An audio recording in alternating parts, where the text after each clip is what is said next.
Right, that was Charlie Peters there, our reporter, talking to a British-Israeli soldier who's experienced to combat the sharp end of this conflict in South Israel. But joining us now to discuss the international implications is geopolitical analyst and global strategy advisor to international companies, Marco Vicenzino. Shall we start with what we've seen this morning from Joe Biden? He's made a joint statement with Benjamin Netanyahu, the Prime Minister of Israel. What did you pick out from what he said? He's just following the standard script, the diplomatic script of the U.S. What really matters is being said behind the scenes. So publicly you show support, but on the, remember, Secretary of State Tony Blinken did a round of shuttle diplomacy in the region, didn't get the results that he wanted. Since the events are moving so fast in the region, Biden thought it's necessary to seize the diplomatic initiative and to physically go there. So the hospital bombings couldn't come at a worse time. Now, I think he has several objectives, but one of the primary ones is to try to diffuse international pressure by convincing the Israelis to allow humanitarian aid to come in and to prevent a broader regional conflict. International pressure is building. It has to be diffused. It's very, very important with that. That's why I think physically he's gone there to try to speak to him. And the objective also was to have a summit together with the friendly Arab leaders. It was going to be held by King Abdullah in Jordan, together with the heads of the Palestinian authorities, Mahmoud Abbas, and the Egyptian president, Sisi. That obviously was canceled because of the hospital tragedy, and as a result, he can speak to them by phone, but it's not the same as the physical presence. So, bottom line is that this current crisis, which began on October 7th, is moving at a very fast pace. That meeting tomorrow, Marco, was cancelled, correct me if I'm wrong, because of outrage from the Arab leaders because of the bombing of this hospital in Gaza, because they were attributing blame to the Israelis. If it can be proven beyond a doubt that that was not an IDF missile which caused the damage to the hospital, and that it was in fact maybe a Hamas misfire, or even some speculation perhaps a jihadi deliberate missile, does that put that meeting back on the table? I think at this stage it would be very difficult, not impossible, but difficult, because the reason is that domestic political pressure within Egypt, within Jordan, within the West Bank, for each of those leaders, the pressure is so high that they cannot be associated with a public viewing with the President of the United States at the present time, particularly because all the public and the populations will be saying that the U.S. President is clearly siding with the Israelis. So the reason for the summit was to try to do a face-to-face. But like I said, things are moving so fast in the region that each leader is struggling with their own domestic constituencies. Marco, looking around the world at the moment, we've seen protests erupt across the Middle East, haven't we? Protests, of course, in the West Bank city of Ramallah, but also in Turkey, Jordan, at the Israeli embassies in those countries. Things are heating up. Yeah, I mean, the threat of a regional war is real. When I mean region, it's, when Hamas launched the attacks on October 7th, there was many reasons for it, but I'd say generally speaking, is they were trying to spark a general uprising amongst Palestinians and also to spark a broader regional war and potentially beyond. So what's taking place right now, it was done in a very calculated way, and this is where diplomacy comes in. And at the same time, Iran says if things escalate in Gaza, they just won't stand by it. I think what they mean by that is that their proxies in the region, i.e. meaning Hezbollah in the north and other proxies in parts of Syria, they'll unleash them. And that's when I'm speaking about the broader regional war. The broader regional war meaning Iran, their proxies against Israel, and the U.S. would more than likely provide backing. Is you have 2 aircraft carriers in the eastern Mediterranean. They're there for a reason. It's a warning to Hezbollah and to the Iranians, is if you begin to attack, we reserve the option to attack also. Is this, in your experience as a geopolitical analyst, the closest we have come to the potential of World War III?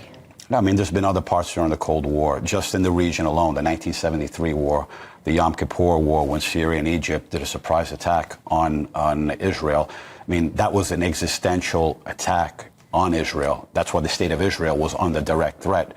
This you can call what took place on October 7th, maybe referred to as a mini invasion. 1,400 people were massacred. So that's serious, but it didn't threaten the fall of the state of Israel. So in 1973, yes, because when Egypt was at war with Israel and involving Syria, the United States and the Soviet Union were already starting to get involved. But what that led to eventually was that war is down the road. There was shuttle diplomacy by Henry Kissinger. And you can use parallels to today, the shuttle diplomacy of Tony Blinken, which yielded no dividends. But what Kissinger produced, that process led to the Camp David Accords in 1979 and 1980, which was signed by the next administration under President Carter. But I think here is the fact is that we are looking at something that's broader. Back then, you can call it the luxury of the Cold War. You had the United States and the Soviet Union can call the shots.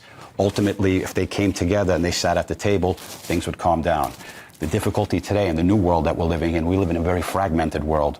With, yes, U.S. and China, you can say they're at the top, but there's many regional middle powers, which you can include Iran in that, that calling the shots. So in this sense, there's so many players at the table, it becomes far more complicated. What's the worst case scenario? What's the worst case scenario for us in the UK?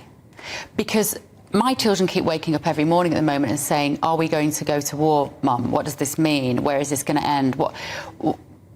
How do I reassure them that we aren't going to get dragged into this in any meaningful way? In certain Western countries, you can talk about in the US, UK, France, Germany, we can remember the attacks, jihadist attacks of the last 10 years that have taken place. The most brutal ones probably took place in France. So what you can possibly see is that many jihadists, you can say dormant sleeper cells or individuals that are scattered throughout Western countries could use this as a pretext to launch attacks. So I think terrorist attacks remain I see that's an threat. immediate. There are other implications also longer term, the more this continues. But I think that the potential threat, and I think most of the Western security services, they're fully aware of this and they've been preparing for this. Yes, because Marco, we were talking at length yesterday on this programme about that terrorist attack in Brussels. Yep. Two Swedish men shot dead. Perhaps there are others who were injured. We await to see. That's sort of fallen off a little bit on the news agenda, but it is a reminder of, as you say, there are potentially dormant jihadists in the West, and that makes this even more complex, doesn't it, from a Western point of view? Definitely. I mean, like I said, they will be using this as a pretext. Any kind of pretext they can get to launch an attack, they won't give up any good opportunity, put it that way. Am I right in thinking also the difference at the moment in 2023 is that we've obviously got all of this energy insecurity in this country, and that therefore places countries in the Middle East in a much more powerful position compared to us because they have so much of the oil and gas that we need. We were hearing yesterday from our economics editor, Liam Halligan, about the Strait of Hormuz and how 20% of the world's oil goes through there. And if Iran decide to block that off, we're watching live pictures on screen here of Gaza, lots of smoke indicating that bombing attacks are continuing. If that Strait of Hormuz is restricted by Iran, then they are in an incredibly powerful position when it comes to the West and the rest of the world. That's when I was speaking about the potential for a broader regional war. A broader regional war wouldn't just be Hezbollah missiles coming down into Israel. You can see in the Gulf of the Persian Gulf, potential conflict taking place there. And that obviously the Straits of Hormuz would be one key point where if they were to close down, the price of oil would skyrocket. We're living in a world already trying to recover from COVID and its spillover, the Ukrainian war and its spillover. And if you have this third shot, the further economic uncertainty. I mean, I'm saying it'll lead to a economic global collapse, but it can head in that direction. We've had two under-ocean pipelines which have also gone down in the last year as well in terms of gas supply. In terms of the countries that are providing natural resources, OPEC, Russia, these are countries that they're often using energy as a geopolitical weapon. And in this case, in this current crisis, the potential for a regional war, you'll definitely see that element at play. Okay. All right, Marco, thank you so much. Thank you. Great to see you this morning. Fascinating stuff.